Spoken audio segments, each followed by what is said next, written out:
Charting a new course to success. Join us on this episode with Dr. Vikram Raya to explore how he is able to bridge medicine with entrepreneurship, fostering a healthy and inclusive culture, and elevating personal growth. Healthcare entrepreneurs, are you ready to rewrite the rules for your business so you can have more time off, a great team, and more income while creating a positive social impact? Then you are in the right place. Welcome to The Provider's Edge. I'm your host, Sabrina Rumbach. I'm a provider, an international peak performance keynote speaker, and a best-selling author. Let's open the gateway to profitability for you today. My guests and I help healthcare entrepreneurs and startup founders like you break through barriers so you can control your business, control your life, and control your future. This is your defining moment to be a disruptor in healthcare. Hi, everyone. So today we're bringing Vikram here. He is a trained cardiologist and functional medicine physician. He is an international speaker, high performance coach, and real estate expert. He founded the Vitology Institute, a cutting edge institute that helped reverse cardiometabolic disease and optimize vitality. During his decade-long time as one of the DC's prominent cardiologists, he specialized in heart failure transplantation, preventative cardiology, heart catheterization, and pulmonary hypertension. He has been a very active member and with multifamily real estate since 2015. And he is a founder, partner, and CEO of Viking Capital Investments. He has been helping high achievers, doctors, and other professionals around the world to achieve ultimate vitality, financial abundance, and bulletproof mindset through his coaching, Limitless MD. And both of us actually met each other because we're both podcast hosts and be able to show our amazing work through speaking. And he recently has also been giving keynote lecture in CNN's headquarters in Atlanta and just amazing things, awards that he's been doing. So I'm so excited for him to be joining us on our show, the Provider's Edge podcast, because we're here to feature people just like Vikram and everybody else who's listening. Who are you as you are the leader in the healthcare space, and how can we up-level your work and then just start to grow together and build that amazing relationship? So thank you so much for joining me. Absolutely, Sabrina. I'm excited to be here. Yeah, that's amazing. So I know for you, you also gone through the whole journey of medicine and start to expand out beyond medicine. So what was the initial passion that brought you to the medicine in the first place? The initial passion brought me to medicine, I wish it was just all altruistic and, hey, I just want to help people. But to be honest with you, I didn't know what I wanted to do when I was growing up. In our culture, in the Indian culture, it's either you're a doctor, a lawyer, or a loser. And so I didn't want to be a lawyer. I didn't want to be a loser. So I was like, all right, physician makes sense. But it was interesting when I was undergraduate, I actually started enjoying it. I started taking classes and I liked figuring out how to help people become next level in their health. And I felt like health is a foundation for everything. What I found out also was in my family, pretty much every member of my father's side started having heart problems, and they actually collapsed. They had heart attacks. And I remember in my medical career, my father at my son's first birthday collapsed in front of me. And so I was like, man, this is serious. I need to figure this out. I need to help my own family members. And I also know it's the number one killer in the world. And so I had a special keen interest in it. And that's why I pursued internal medicine and then went on to cardiology. Yeah, which is so right. I remember even when I was picking, I was like finishing school, and it's like all these specialties, right? What do I want to do? And then it seems like between all the bigger topics of neurosurgery, cardiac, and same thing for me, it was like, well, I like the hands-on things, just like you, cardiology and the cardiothoracic surgery was something that we do give definitive treatment plan. And despite it being long-term chronic diseases as one of the most costly, and then people really struggle with these illnesses. So for you to think about running the practice, be really standing out in the DC era, and then start to expand into the entrepreneurship, what was the switch at the time to make you feel like, hey, I've been working so well in the medicine, but I wanted to have something bigger and more? I just knew that the reason why people go into medicine is probably threefold. One, they really love it and it's the passion of what they're doing. Two, they really want to make some money and they know it's a safe, good career. Or three, it's some maybe a blend of both.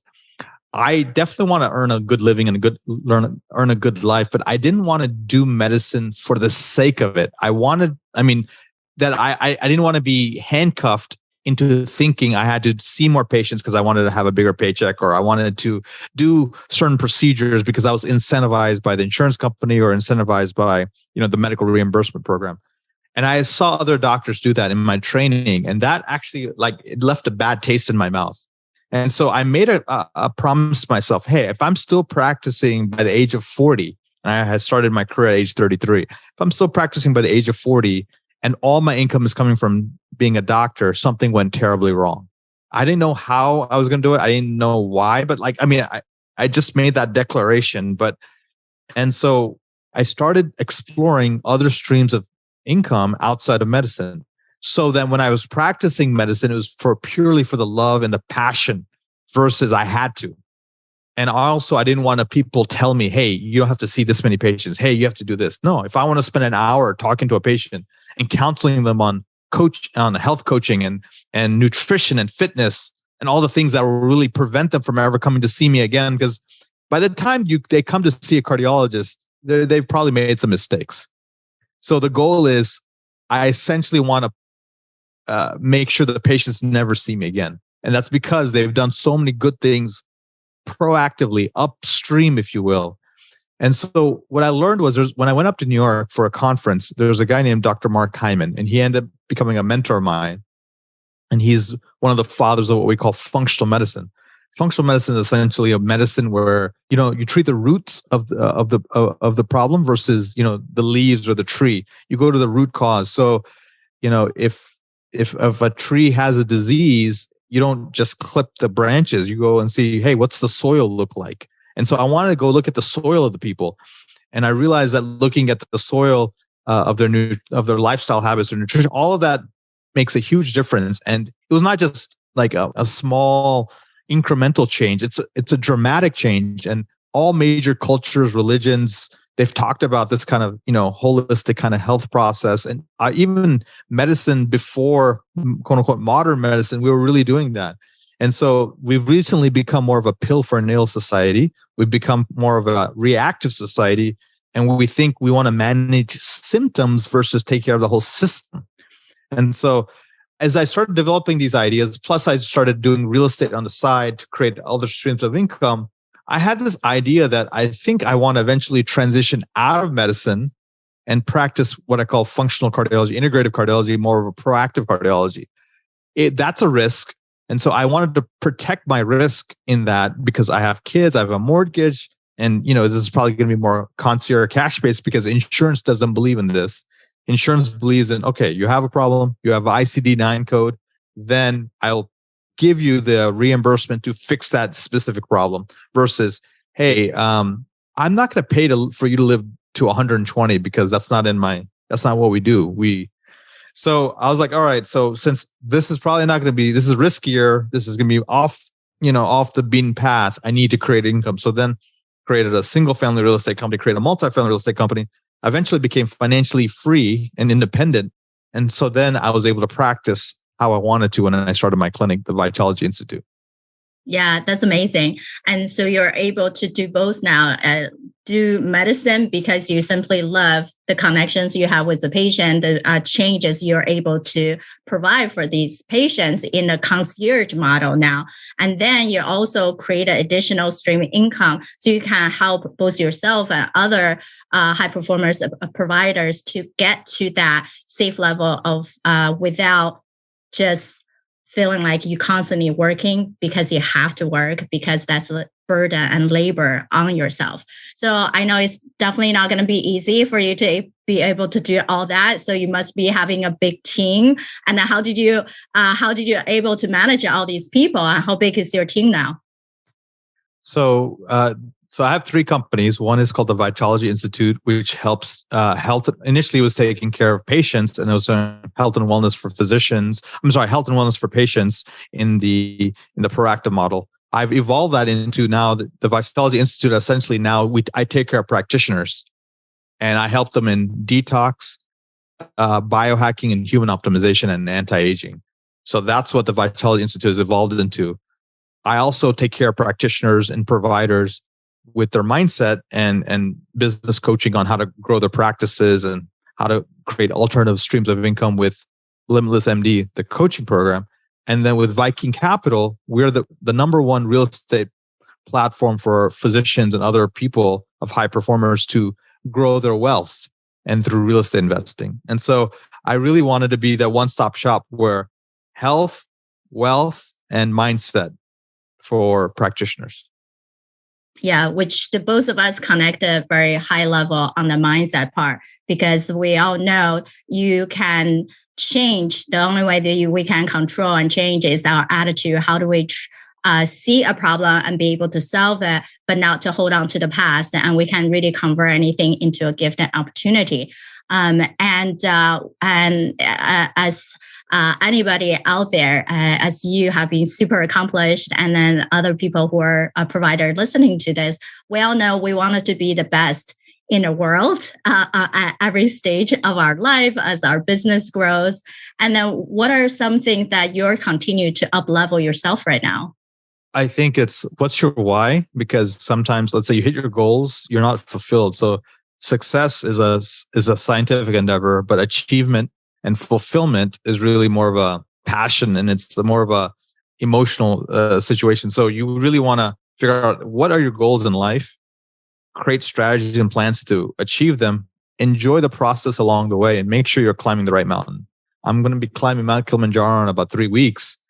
And, the interesting thing is a lot of people are climbing some mountain, whatever that is. When they get to the top, they're like, oh, is this all there is? Oh, wait, this is the wrong mountain I climbed. Right. So make sure you're very clear why you're working so hard, what you're sacrificing for.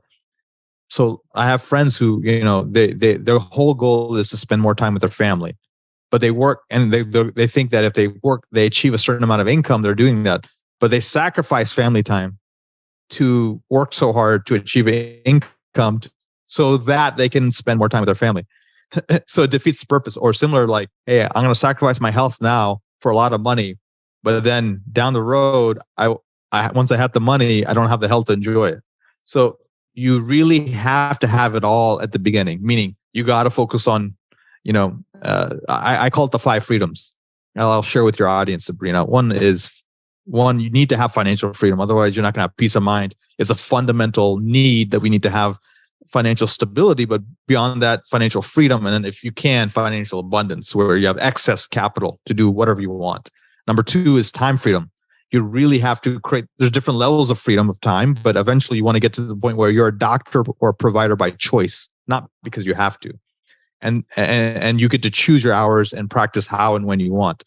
Next is geographic freedom. Perhaps you don't have to be in a clinic stuck somewhere or a surgical center or a hospital. You have maybe flexibility in your schedule. Maybe you have Fridays off. Maybe you work part-time. Maybe you can work virtually or telework. I don't know. Or maybe you grow into where you become an owner of the practice and not the operator. Then there's mindset, a bulletproof mindset, which I know you're very passionate about, Sabrina, but it's essentially you have this resilient, bulletproof mindset that literally any adversity you can overcome. You realize that you can, with strategies, literally come up with solutions and options.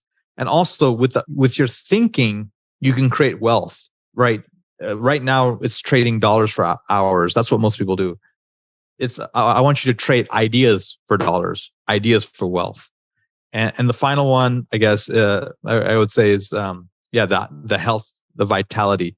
You want to be to the point where you go, if you're sick, you want to get stable. From stable, you want to feel well. From well, you want to start biohacking, human optimization, and anti-aging to where you can literally know that you're going to live to 120 years of age. You're going to be around for your grandkids. You're going to have strength. And the goal I have in my mind is I want to be a 100-year-old Olympian, like that kind of thought process.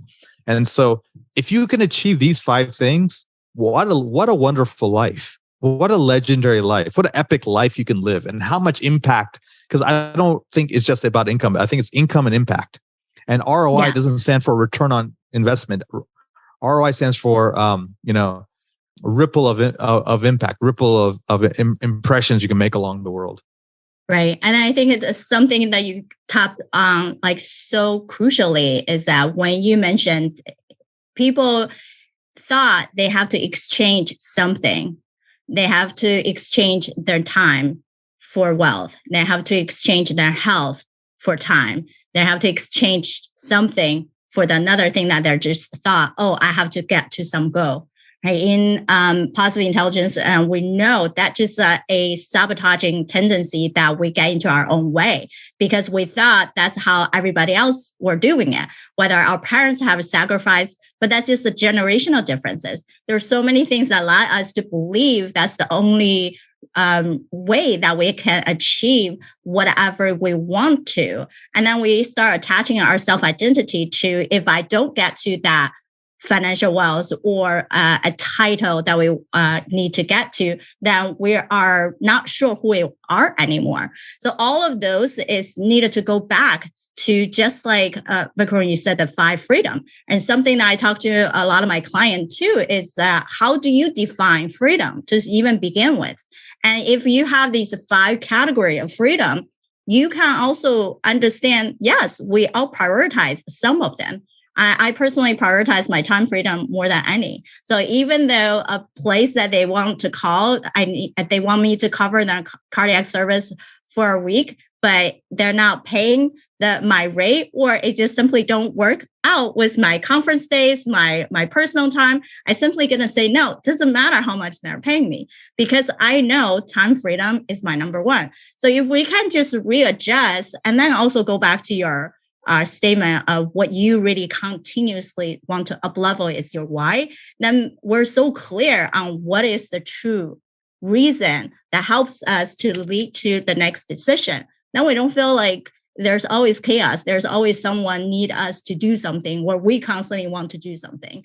And it's not a easy way to live. And so to even just be able to, sit down for everyone who's listening and then go back to what Vikram said about the 5 freedom, like start listing those out for yourself. That could just be an amazing start point just to begin with. And then you can start figuring out the process of how to get you to the ultimate success and freedom you're looking for.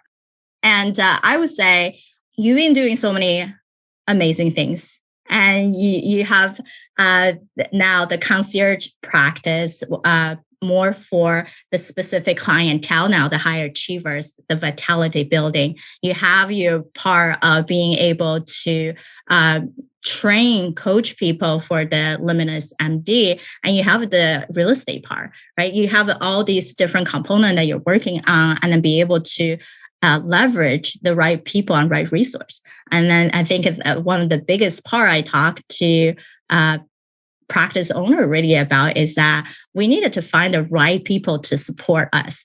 It's not just, hey, someone has a good CV and you think they're a player, just bring them on. Just having a body is not going to be enough, right? And then so how did you also figure out that to create the crucial synergy around your team? There's 2 things I want to share with everybody. There's the 4 A's that you need when you're hiring. So it's attitude, aptitude, ambition, and appearance. So make sure they have the 4 A's. That's a quick way to just do a double check when you're interviewing somebody. Number 2, there's a book called Who by G.H. Smart. And he's an author who really figured out how to interview. And people like McKinsey used his methodology.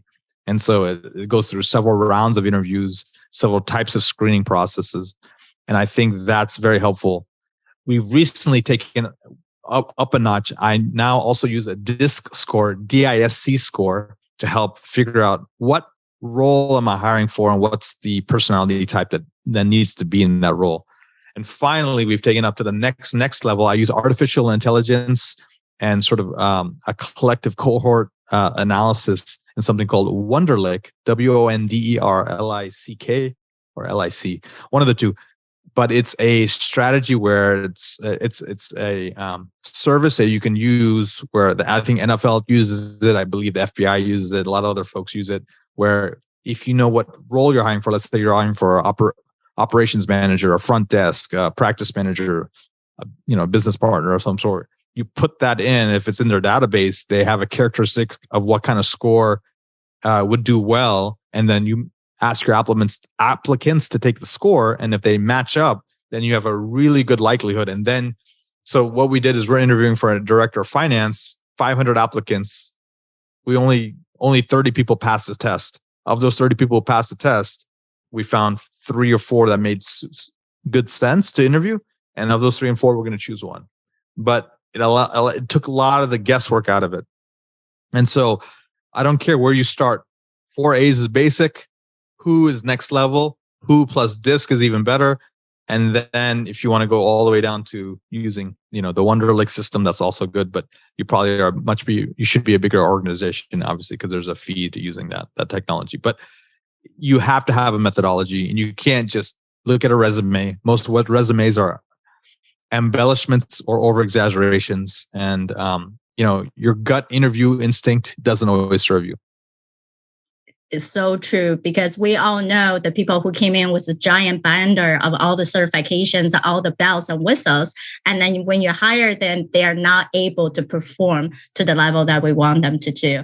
And then be able to be okay to have those tough conversation, be okay to let go of some of those people is also very crucial. But we don't have to even get to that point if we did our prep work. It's really about creating our own luck. If we prepared enough, and then of course we are attracting the right people to the organization, to our own culture, to the right skill and resources and ambitions, as you mentioned so brilliantly above. Awesome. So we know as we're wrapping up, what's next for you? I think continue to scale the real estate company to the next level. We're taking our coaching even further. We're getting more and more physicians and providers to join our tribe and our mentorship. And I'm excited about all the growth in with artificial intelligence, with cutting edge technology, that our health can really be back in our hands. I really want to use intelligence, data, sort of the thoughts on, blue zones where people are consistently living beyond 100 years of age, incorporating a lot of that and really help people live a better life. Because I think if we can actually live to our potential, our capabilities, this whole world is going to vibrate at a much higher frequency of energy, and we can have a much bigger impact. So well said. I know so many people have gotten a lot out of this conversation. They could definitely going to want to talk to you for a different area of all the work that you're doing. So how can people find you? I'm on all those social media channels. Otherwise, you can get me on my main website, vikramraya.com. So it's VIKRAM. Last name is Raya, RAYA.com. Perfect. People definitely look up at the Limitless MD podcast that Vikram is hosting, and check out his website. And there's so many resources, and really be here, be connecting, be able to up-level yourself. And at the end of the day, healthcare is not just about we are our own entity. We create our workflow. We are who we are. And then we think people just going to automatically come to us. And there's still an effort to be intentional to build that amazing network, to be able to learn from people like Vikram, who has achieved the level of success that you are wanting, or simply learn from, and have that amazing conversation to begin with, and give ourselves the grace of saying, it's okay. What we work so hard for, we should be proud of. And there is a better way and better life where we don't have to worry about the high staff turnover that we're facing currently in the healthcare space. That yes, burnout is an issue, but it's doesn't have to be us. And we can turn things around to still enjoy the creations that we're currently be able to manage and don't have to fall into a place where we feel like being cornered, that we don't have enough time or resources. We can really turn everything around. So I appreciate you guys for listening in. I appreciate Vikram from joining us. Until next time. Thank you for listening. Remember, the positive change we're seeking starts right here with me and you. If you are a fan of the show, or if you are just having struggles or success that you're either experienced in the past or are experiencing now in the healthcare industry, these matter to all of us. I want to hear from you. Visit sabrinarumback.com/connect and send me a direct message. Talk soon.